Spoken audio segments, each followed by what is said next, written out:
I think that when you describe him at the time, April of 2012, he is a very bright person. That's a starting point for understanding who Brandon is.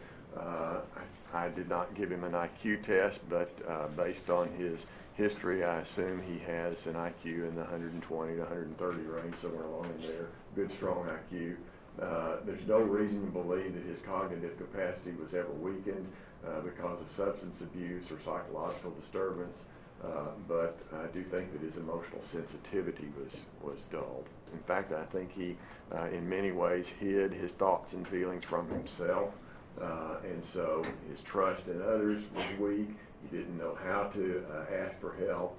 His expectations for himself were poor. His expectations for others were poor. And those dynamics certainly were evident at about the time of the offense. What do you mean by that? I think that he was in a low state of psychological functioning and just didn't expect much out of himself and didn't expect that many people would be able to help him pull out of this. And I don't know that it was an ongoing active thought process, but those are the thoughts that he was operating under at the time. Is he still, as I understand it, reeling from his relationship failures? Yes, he even mentioned that in his interview with police officers following the Index offense. And I do think that the hurt he was feeling as a result of that failure from his relationship with Jenna was present, but also failures from other relationships from earlier in childhood, his family, and so forth. And so you don't think that his saying, really, I was depressed because of the breakup with Jenna, is that you get the sense that that's just fishing around for some kind of an excuse to explain why it is that he did this? I can't say that that was the only reason that he did what he did. It is one of many failures he has experienced in life.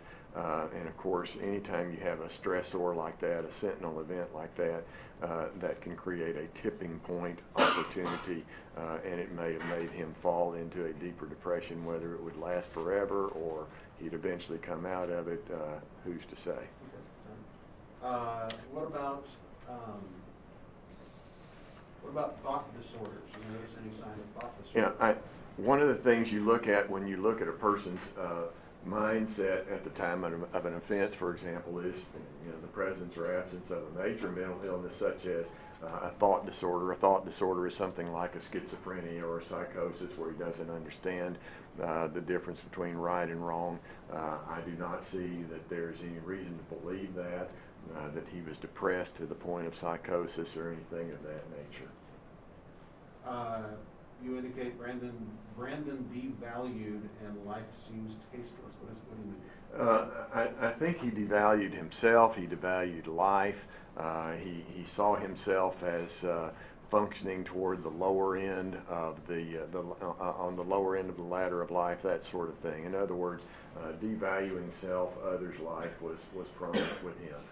Life seemed tasteless. Now that quote there is my quote, as it's a way of saying that he felt that life just didn't have much to offer, and it wasn't much value or good to him. Now, at the time, are you referring to his own life, or are you referring to his opinion of the lives of others? I think it's all mixed together. I think that the lack of significance he sees in himself also extended to others. He just did not like life, did not like himself, didn't like other people. He was just mad at everything and everybody.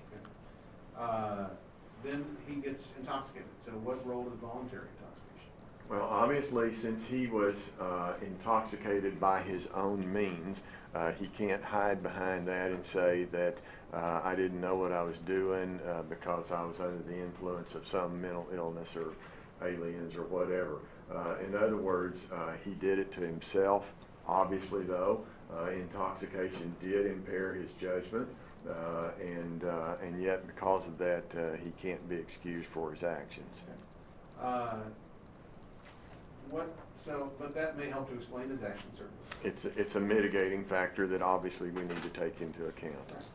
Right. And that seems obvious because the person under this terrible intoxication doesn't think the same as a person not under this intoxication. Correct. And It doesn't have reactions that might be the same. Correct. In the person. Right. What about, even though it's voluntary intoxication, you still think that is a mitigating factor?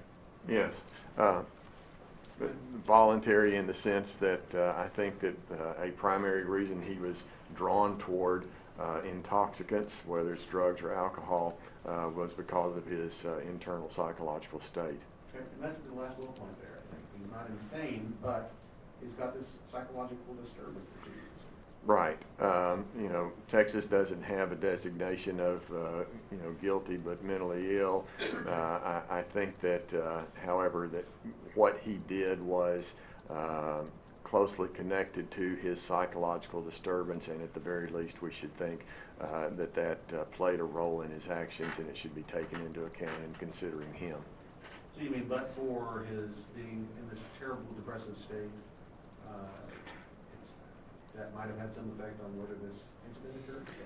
That's a real simple statement, but I think that we can say that the fact that he is chronically psychologically disturbed, and I think at about the time of the index offense, he was acutely psychologically disturbed, that certainly played a role in what happened. Whenever I hear of events of this nature, I perk up when I hear of news events about a murder, for example, because I'm always interested in, well, what was that all about? Our knee-jerk reaction is to think that that's terrible, this person needs to fry, he must be an awful animal type person, and so forth and so on. One of my experiences is in psychiatric hospitals, jails, prisons, and so forth, that I actually meet some pretty nice people in those places, but they've done some pretty awful things. We talk about children who do bad things as being victims. They're that way because life has not given them what they needed. So like young Brandon in Colorado, who is terribly depressed and the world is dark, that child we think of as a victim. Correct. But with the adult Brandon, we tend to think differently. Right, which I think is an interesting way for us to look at people. We feel bad about kids who need to be helped. We want to help them. We, you know, might say, well, I've got an empty bedroom in my house. He can come stay with me and let me see what I can do with him. And that may very well have been what his aunt was thinking when she received him into her home in Kansas. And yet, you know, we always want to help the troubled child.